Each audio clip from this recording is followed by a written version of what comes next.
Queridas amigas, queridos amigos, boa noite.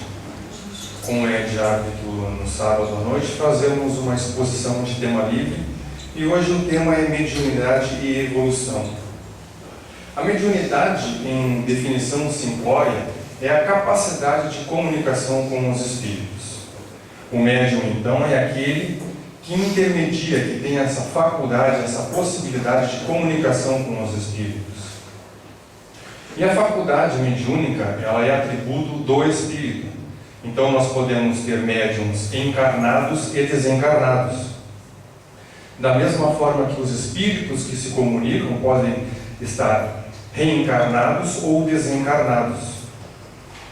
Vemos que o tema ele é muito amplo, então hoje vamos abordar alguns aspectos relacionados à evolução, até devido à incompreensão do que é a mediunidade, do que é ser médium, como é o trabalho mediúnico na casa espírita. E talvez alguns estejam se perguntando como é que pode um espírito reencarnado se comunicar numa reunião mediúnica. Ele pode estar já reencarnado, ser evocado na reunião mediúnica e estar dormindo.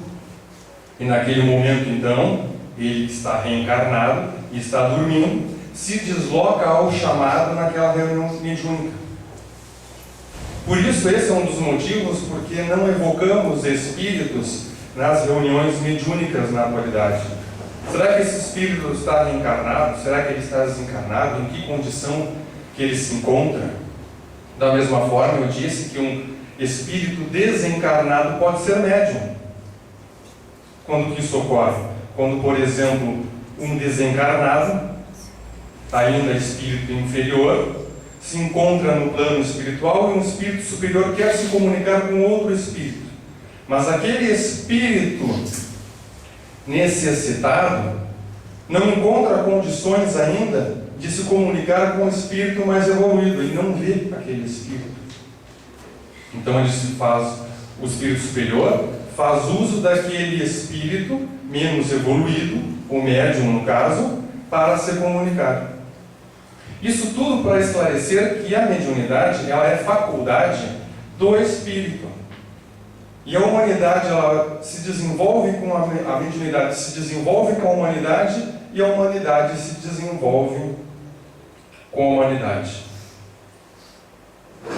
O espírito André Luiz, no livro Evolução em Dois Mundos, pela psicografia de Chico Xavier, coloca que os rudimentos da mediunidade surgem através das emanações áuricas, das irradiações da aura. Então, espíritos desencarnados, por afinidade, aquelas irradiações se aproximam.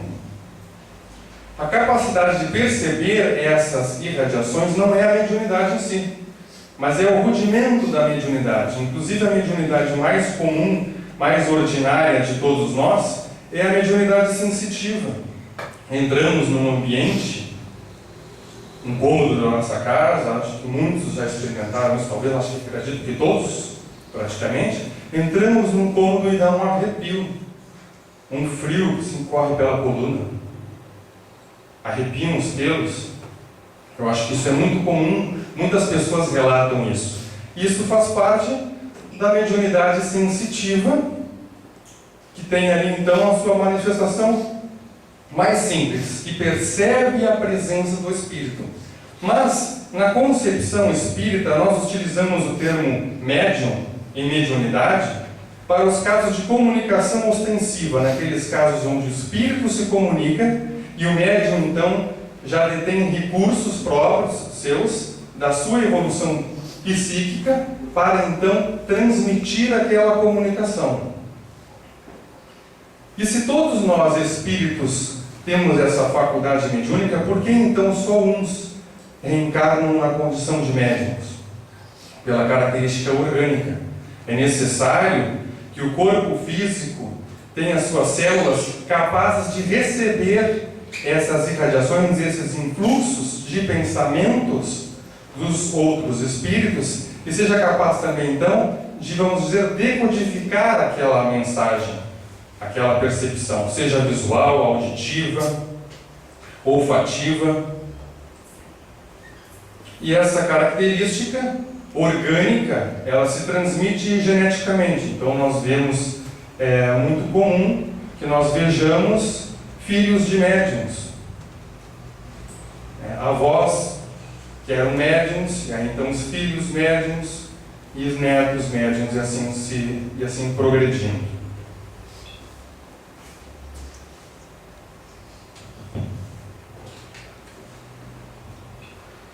E a questão do Livro dos Espíritos 459 pergunta, né? Influem os Espíritos em nossos pensamentos e em nossos atos? E aí a resposta é uma questão que foi abordada pelo Silon na sua última palestra, na penúltima. Muito mais do que imaginais. Influem a tal ponto que de ordinário são eles que vos dirigem. Não que nos ordenam, que nos constranjam a fazer algo, mas nos influenciam. E de acordo com a nossa evolução moral e intelectual, nos deixamos levar por essas influências. Mas da mesma forma que os espíritos desencarnados nos influenciam, nós também influenciamos estes espíritos. E sabemos que existe cerca de 4 vezes mais espíritos desencarnados do que reencarnados.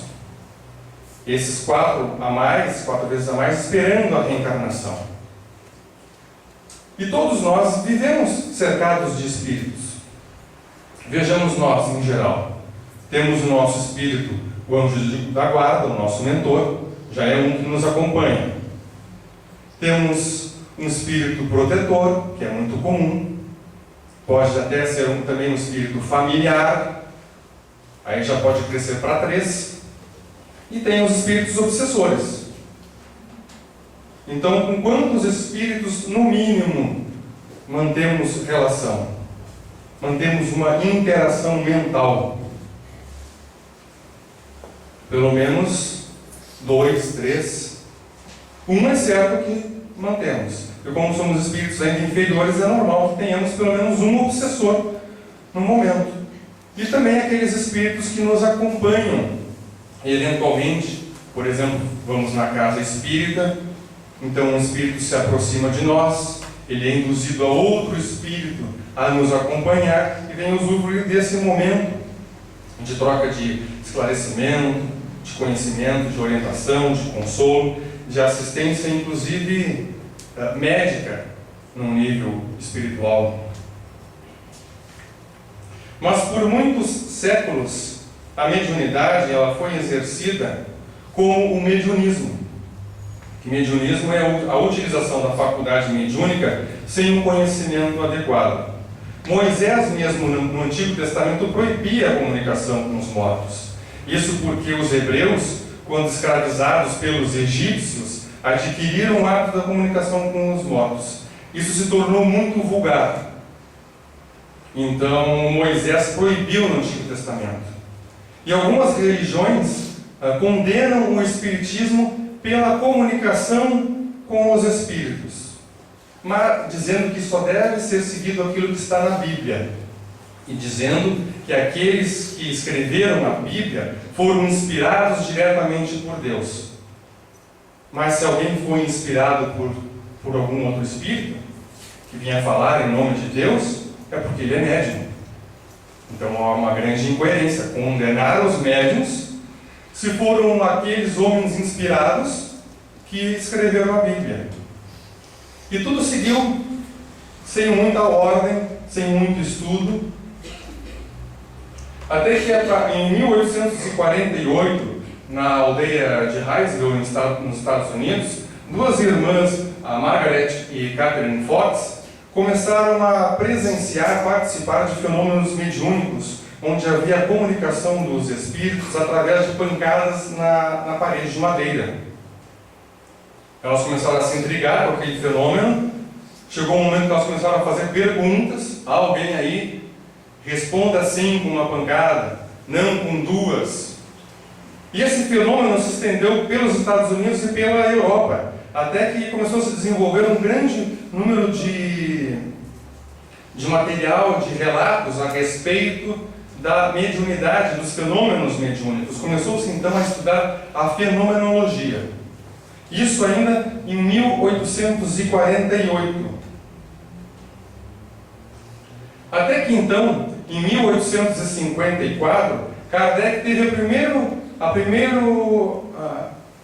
contato com relação às reuniões mediúnicas.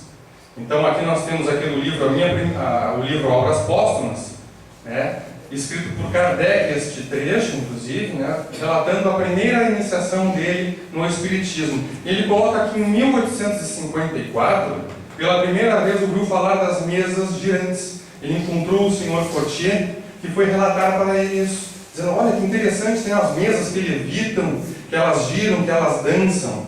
Kardec não deu muita atenção para isso. Na época, inclusive, ele não se chamava Kardec, era o seu nome mesmo, Hipólito Leão Denizado de Vaio. Ele não era chamado de Kardec. Isso aí veio depois que ele adquiriu então esse pseudônimo, quando então ele iniciou a codificação. E ele não deu muita bola para essa questão de mesas girantes, porque ele sabia que o magnetismo animal era capaz de mover objetos.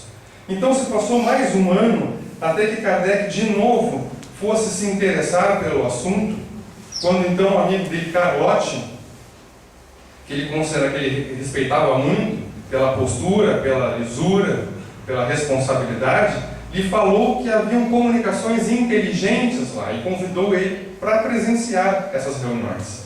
E lá ele foi, viu as mesas girantes, dançantes, viu mesas se despedaçarem e uma cestinha de vinho, até aí nós temos uma cesta aqui, algo mais ou menos parecido com isso, que tinha um lápis preso ao lado, e aí então os médiuns colocavam a mão na cesta e ela se movimentava e escrevia. Era a primeira escrita mediúnica. E ele começou a achar muito interessante que naqueles escritos havia muita inteligência, muita sabedoria, muito bom senso.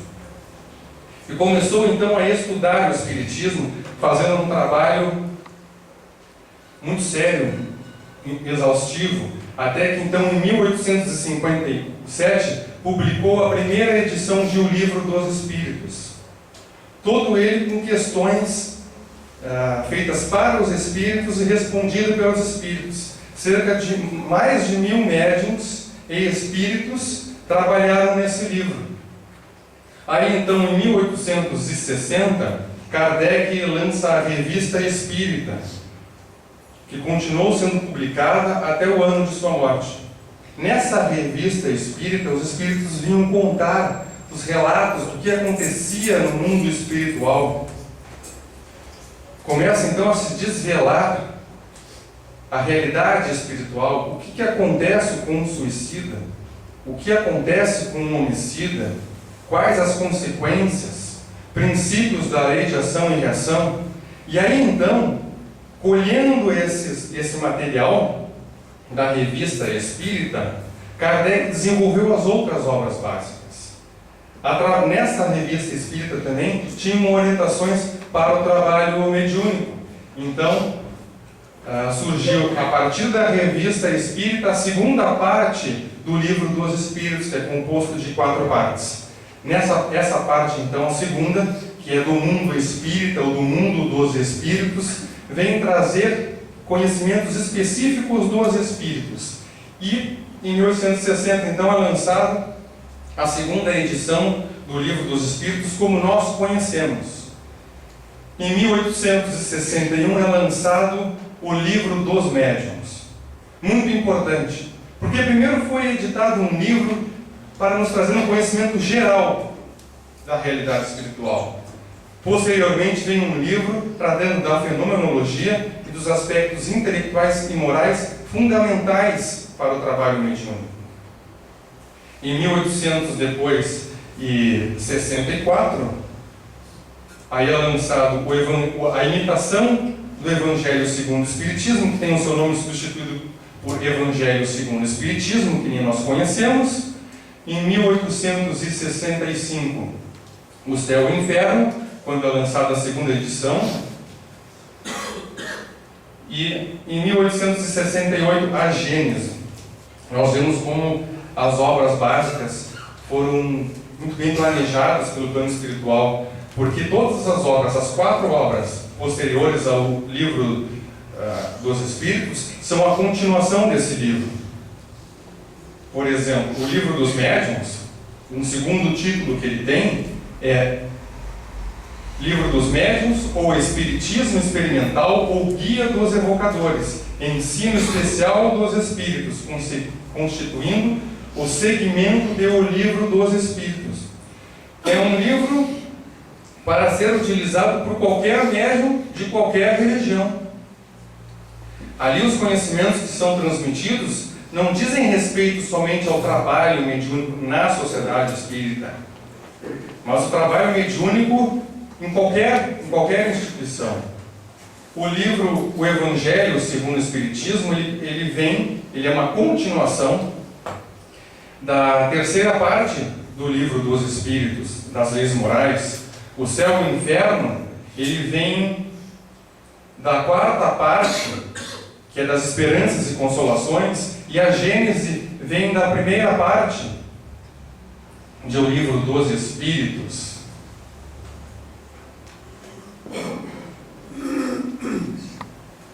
E as reuniões mediúnicas?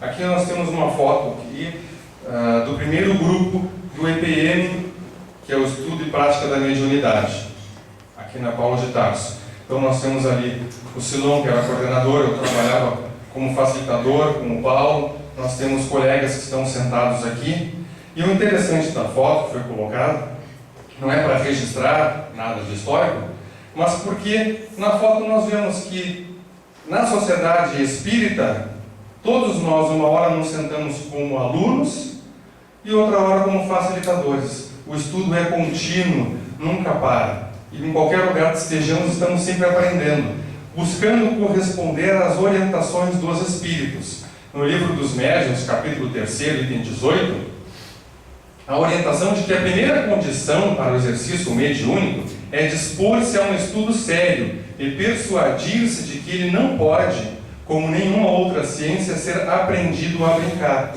Então, já foi me perguntado por que as reuniões mediúnicas não são abertas, as pessoas irem lá ver como é que funciona, porque não é para sanar a curiosidade.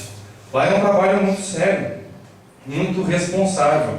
Uma pequena alteração mental de quem está presente pode prejudicar os serviços. Então, para compreender o que ocorre numa reunião mediúnica, é importante a seriedade. E seriedade não é sinônimo de ser sisudo, de ser chato, mas firme nos propósitos. No Livro dos Médiuns, aí, capítulo 16, no item 186, há uma outra orientação. Para que uma comunicação seja boa, preciso é que proceda de um espírito bom. Isso, então, colocando todos os requisitos. Que, inclusive, o médium ele deve se dispor, ele deve estar envolvido com a sua melhoria, para que tenhamos um trabalho mediúnico coerente com a proposta dos espíritos superiores. Então, para o ingresso em uma reunião mediúnica, é necessário 4 anos, pelo menos, de estudo no ESD, e depois mais 2 anos de estudo no EPM. Em alguns casos, o médium pode ingressar antes, quando já apresenta alguns conhecimentos fundamentais, quando já tem uma experiência mediúnica, mas isso são exceções, que só podem ser julgadas pelos dirigentes da casa espírita. Mas, via de regra, o estudo continuado é uma necessidade fundamental. Porque o objetivo do exercício mediúnico, em primeiro lugar, é de beneficiar o próprio médium. Aquele que pensa que vai na sociedade espírita trabalhar como médium para fazer caridade está enganado. Em primeiro lugar, é ele que será atendido. As suas necessidades serão atendidas. A sua evolução é forma de reparação. Que nem o Espírito Joana de Ângeles coloca, uma mediunidade bem exercida, com seriedade, com amor ao próximo, pode corresponder a 2 reencarnações em uma. Mas não é fácil se obter isso. E o médium até pode adquirir alguns bônus, algum crédito a mais, dependendo do seu empenho na reunião, porque o primeiro que é atendido sempre é o médium. E a mediunidade exercida, e a mediunidade se pergunta, será que a mediunidade ela é boa ou ela é ruim? Então, a mediunidade é neutra. Ela não é boa e ela não é ruim. Ela depende do médium. Se o médium tem uma inclinação para o bem, ela será boa. Se ele tem inclinação para o mal, será má. E nós temos espíritos perversos e muito inteligentes no plano espiritual, querendo destruir o que vem sendo construído através do trabalho mediúnico, utilizando-se da mediunidade. Então nós temos um exemplo do que nós podemos chamar de mediunidade do anticristo.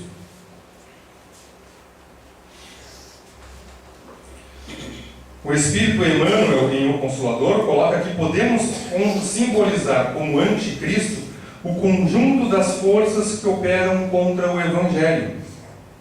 Isso sempre existiu, e é natural que venha a existir e continuar existindo por um período. Basta ver a influência que nós recebemos, as influências negativas, quando desejamos fazer o bem. Quando mantemos os nossos hábitos imperfeitos, parece que nada nos incomoda, mas começamos a perseverar no bem, começam a vir as oposições. Quem ingressa em alguma religião, como no Espiritismo, percebe isso. Ah, mas agora ele está dando uma de bonzinho porque ele ingressou no Espiritismo, ele acha que sabe de tudo. Além das investidas dos reencarnados, existem as dos desencarnados. Dentre esses que foi médium e recebeu auxílio de médiuns reencarnados e foi preparado no plano espiritual para o que fez, nós temos o caso de Adolf Hitler, austríaco, nascido em 20 de abril de 1889. Hermínio de Miranda, na revista Reformador de março e abril de 1976, coloca alguns itens que descrevem as características mediúnicas de Hitler. Quando diz que, quando ali existe o relato de August Kubizek, dizendo que aos 15 anos já havia presenciado manifestações mediúnicas de Hitler. Depois, mais tarde, nós também acabamos vendo nas matérias, nos vídeos, as alterações que Hitler apresentava. Pessoas relatavam, pessoas próximas, ele relatavam que ele se encontrava em estado de serenidade, tranquilidade, e daqui a pouco agia como se tivesse sido possuído por um espírito. E isso passa em vários programas. Nós temos ali o programa History Channel, que fala sobre Hitler e os médiums. Nesse programa aqui do History Channel, conta que Hitler, depois da Primeira Guerra, ingressou então no Partido Trabalhador, dos Trabalhadores, socialista dos trabalhadores, e aí então um médium, o Eckhart, ele numa reunião mediúnica, ele previu o surgimento de Hitler, e se aproximou de Hitler, reconheceu ele, e se tornou um médium que o orientou diretamente, dando instruções para ele. Então aqui é uma imagem daí do médium Eckhart, numa reunião mediúnica, e ele muito instruído, muito inteligente, dotado de muitos conhecimentos, começou a orientar Hitler. Então muito daquilo que ele fez foi planejado no plano espiritual pelos espíritos inferiores, perversos. E esse é um exemplo infeliz de como a mediunidade pode ser utilizada para o mal. E por isso, o porquê da importância do estudo, da dedicação e da evangelização, principalmente da evangelização do médium. Mas nós temos também um outro exemplo, um exemplo da mediunidade evangelizada, que é o que se busca. Não basta o conhecimento. O conhecimento desmoralizado é extremamente perigoso para todos nós. Isso nós vemos no avanço da humanidade. Se adquire um conhecimento, como da fissão nuclear, e uns buscam trazer energia para o mundo e outros trazem a destruição. E essa é uma foto de Chico Xavier, em 1934, na cidade de Pedro Leopoldo. E em 1931, Chico estava sentado no pé de uma árvore e veio então uma luz se aproximando dele. A luz vai se aproximando, até então que ele percebe a fisionomia do seu mentor Emmanuel. Emmanuel se apresenta a ele, conversam por alguns instantes, e aí então Emmanuel convida o Chico. Chico, desejas trabalhar no cristianismo redivivo do Espiritismo? E ele responde, sim, se os Espíritos me ajudarem, eu quero. E aí então Emmanuel destaca para ele 3 pontos fundamentais para o trabalho mediúnico junto dos Espíritos superiores. E diz, o primeiro quesito fundamental é a disciplina. Chico ouve. Aí vem o segundo quesito, que é disciplina. E o terceiro, encerrando, disciplina. E quem trabalha em reuniões mediúnicas sabe que disciplina é fundamental. Mas não somente para o exercício mediúnico, para todo o espírita. Porque a reforma íntima exige disciplina. É vigiar e orar constantemente, prestando atenção nos pensamentos, nos atos, nas inclinações. E aí então o Espírito Emmanuel diz para o Chico, bom, então vamos iniciar o nosso trabalho com a publicação de 30 livros. E Chico pensa, poxa, é caro um livro, como é que eu vou conseguir pagar a publicação de um livro? E pensou, bom, meu pai ele vende bilhetes de loteria na rua, quem sabe meu pai não vai ganhar na loteria e aí a gente publica um livro. E o Espírito Emmanuel acalma Chico e diz, Chico, não te preocupa, faz o teu trabalho, que o plano espiritual vai se encarregar da publicação dos livros. E Chico se impressiona que 1 ano depois é publicado Parnaso de Além Túmulo. É um livro, Parnaso significa coletânea de preces e poemas, e esses poemas então ditados por 56 autores desencarnados, muitos deles bem conhecidos e reconhecidos depois neste livro, mostrando então como a comunicação com os mortos é algo incontestável. A primeira obra de Chico já é uma prova da mediunidade, da comunicação com os mortos. E aí Chico então se entusiasma, persevera no trabalho, termina os 30 livros e pergunta para o Emmanuel, bem Emmanuel, terminamos os 30, está pronto? E Emmanuel diz, não, agora nós temos mais 30. Então Chico continua trabalhando, psicografa mais 30 livros, que também são provas da incontestável existência dos espíritos e da comunicação com os espíritos superiores pelo teor das obras, porque nós temos livros de todos os campos da ciência, livros literários, temos poemas, temos livros científicos. Terminou os 60 livros, Chico chega e pergunta para Emmanuel, bom, agora nós concluímos os 60, está pronto? Aí diz assim, não Chico, não está pronto. Para variar agora, serão mais 40 livros. E Chico psicografa então mais 40 livros. Terminados os 100 livros psicografados, Chico refaz a mesma pergunta para Emmanuel, se o trabalho está terminado. O Emmanuel responde para o Chico, bom Chico, pelo que fui informado pela espiritualidade maior, tu foste desapropriado do teu corpo. Nesta reencarnação tu estás desapropriado. E tudo que te resta de saúde está à disposição do Espiritismo. Aí Chico pensou, poxa, só um pouquinho, eu estudei o Espiritismo, muito sobre lei de ação e reação, de todos os fenômenos, de toda a realidade espiritual, e algo que sempre se destacou foi o livre-arbítrio. Onde é que está meu livre-arbítrio? E o Espírito Emmanuel respondeu, bom Chico, pelo que eu entendo de desapropriação, se tu desistires de trabalhar, tu vais desencarnar. E tu tens o livre-arbítrio. É a tua escolha. A saúde que vier de ser dispensada a partir de agora está à disposição do trabalho do cristianismo redivivo. Bom, Chico não perguntou mais nada e continuou trabalhando. E psicografou mais 100 livros. fazendo 200. Depois mais 100 livros, concluindo 300, até que em 2002 Chico psicografou um total de 412 livros. Então Chico nos dá um exemplo de como a mediunidade pode ser exercida em amor ao próximo e de que do amor ao próximo, da caridade, ninguém deve se aposentar. Chico perseverou até os seus últimos momentos, sempre em benefício do próximo.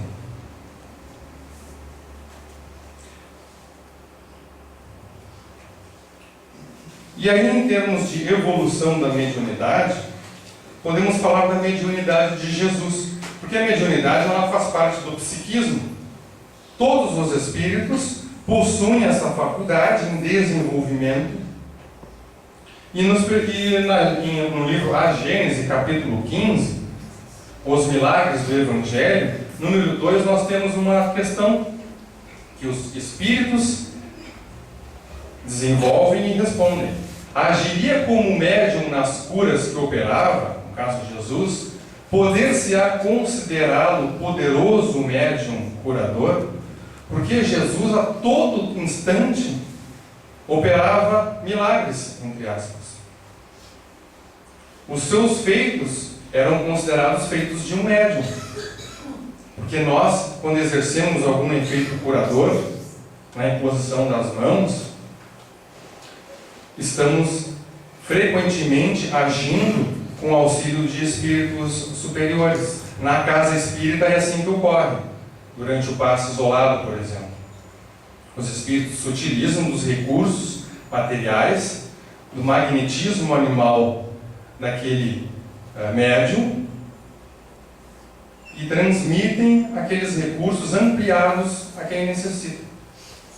E se perguntou, será que Jesus, então, ele é médium? Ele está atuando ele é intermediário de um outro mais evoluído do que ele? E os espíritos respondem que na condição da Terra e pela evolução de Jesus, isso não seria necessário. Ele não precisaria ser intermediário de nenhum espírito, porque ele já tinha todos os recursos para isso.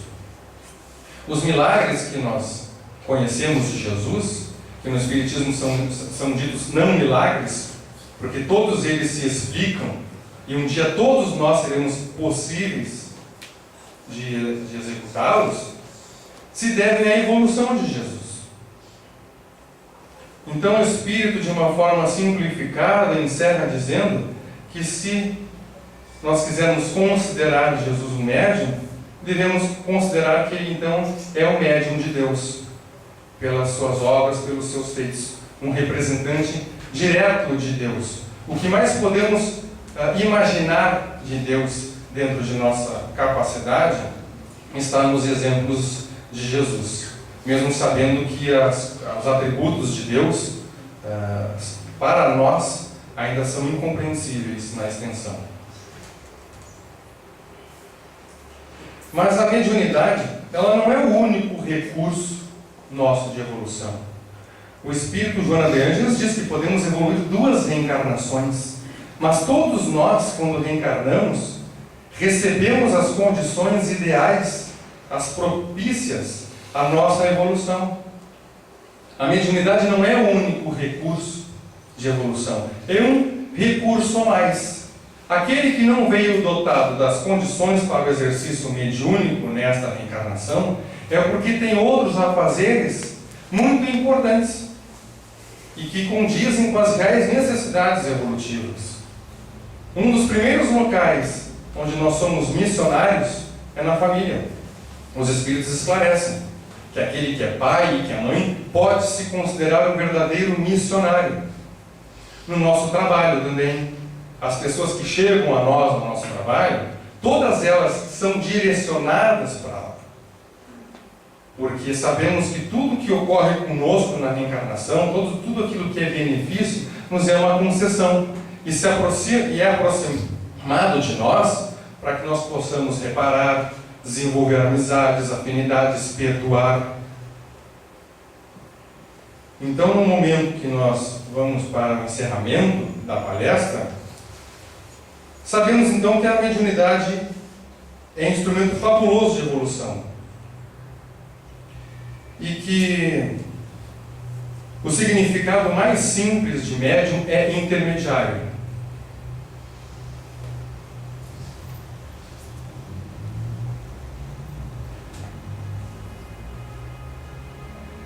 E lembramos também que há mais de 2000 anos, Jesus nos fez um convite.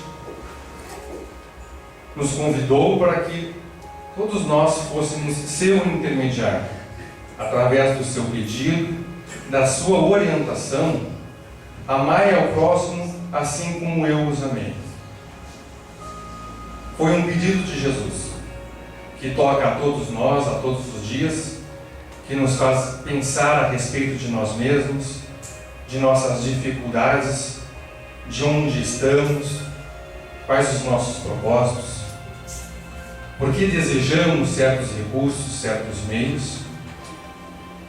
Então, todos nós que não temos a mediunidade, temos diversos recursos para evoluirmos. Aquele que não tem a faculdade mediúnica da vidência, ainda tem os olhos para olhar o próximo com amor e com respeito, com dignidade e com compaixão. Aqueles que não têm a faculdade mediúnica da psicografia, têm o recurso da escrita para enviar mensagens de esclarecimento, de consolo. Aqueles que estão distantes, os que não têm a faculdade mediúnica da psicofonia, ainda têm a voz para pedir perdão e para oferecer perdão, apaziguando conflitos. Todos nós que não temos a faculdade mediúnica de efeitos materiais, ainda temos o trabalho que Deus nos concedeu para que possamos obter os recursos materiais para a nossa manutenção e para que possamos estender aos necessitados aquilo que precisam, seja o dinheiro, seja o pão, seja o abrigo. Porque assim, independente de sermos ou não médiuns, estaremos todos nós respondendo ao convite de Jesus para que amemos-nos assim como Ele nos amou. Que assim seja.